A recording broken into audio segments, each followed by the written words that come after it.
सामने आ रहे उसका रुख करेंगे। पहले एयर इंडिया ने बढ़ाई है फ्लाइट सस्पेंशन की अवधि। 2 मार्च तक एयर इंडिया की कई उड़ानें रद्द कर दी गई हैं। यूएई, सऊदी अरब और कतर जाने वाली उड़ानें रद्द की गई हैं, यानी कि गल्फ कंट्री जाने वाली उड़ानें लगभग रद्द की गई हैं। यात्रियों से धैर्य और सहयोग बनाए रखने का अनुरोध किया गया है, अपील की गई है।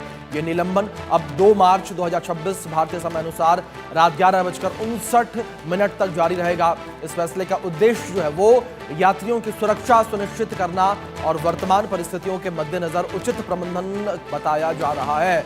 एक बड़ा फैसला यहां पर यह लिया गया है और एक जरूरी फैसला कह सकते हैं कि वो लिया गया है।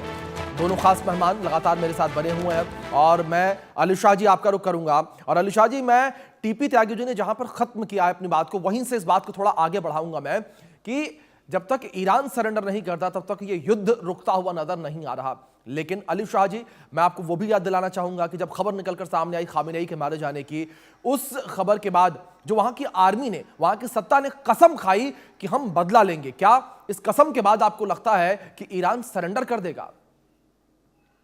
बहुत अच्छा सवाल पूछा है आपने अभिषेक जी। और कर्नल टीपी त्यागी साहब ने बहुत ही अच्छा यहाँ पे आंसर दिया है। देखिए, जी इसी बात को आगे बढ़ाते हुए मैं ये कहूंगा कि ये अमेरिका की बहुत बड़ी गलती थी कि उन्होंने अयतुल्ला खोमेनी को पहले ही, शुरुआत में ही, सबसे पहले उनको खत्म कर दिया। उनके खत्म करके क्या क्या मिला? उनको लगा कि जंग खत्म हो गई क्या? बिल्कुल भी नहीं, जंग तो शुरू हुई है।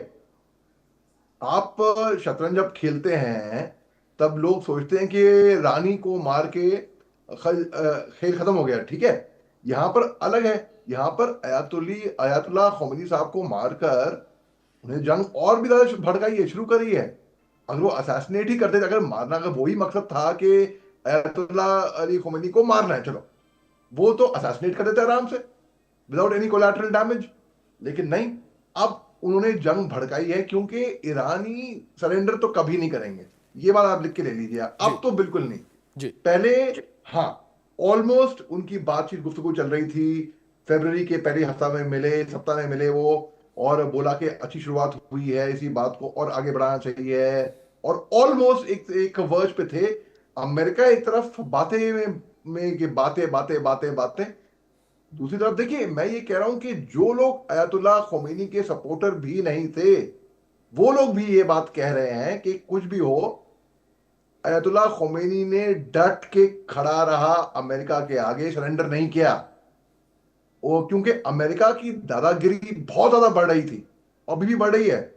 और कोई तो हो कम से कम उनको चेक करने के लिए। कभी टैरिफ वॉर खेलेंगे।